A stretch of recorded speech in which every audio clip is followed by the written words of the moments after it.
অ্যানিমেশনদের জিওগ্রাফির pre mid term এক্সামের question paper আমাদের 20 মার্কসের এক্সাম ছিল, তো 10টা শর্ট কোশ্চেন দিয়েছিল। দেখো, which one of the following figure represent the edge of the earth, which one of the following has the longest duration. তো এটা কোশ্চেনটা খুব সুন্দর লেগেছে, খুব ভালো কোশ্চেন এটা। আর which one of the following is not related formatted of the modification of the present atmosphere, or which one of the following represent of the inner plane।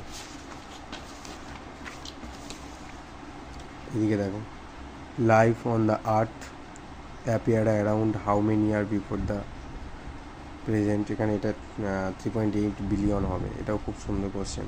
Which on the following latitude extend is relevant of the extent of the Indian area, আর which theory is most widely accepted, ওটা তোমার big bang.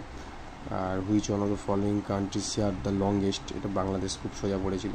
Which one of the following longitude standard meridian, 80°, এটা। আর what is the length of the Indian east to west, এটা হবে 2933 kilometre.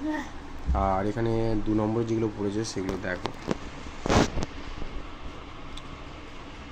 তো মোটামুটি question ভালোই হয়েছে, সোজা কোশ্চেন, জিজ্ঞাসিং বা এগুলো সবগুলো জানা। এবারে তোমার যেমন লিখেছো তেমন হবে, কিছু করার নেই।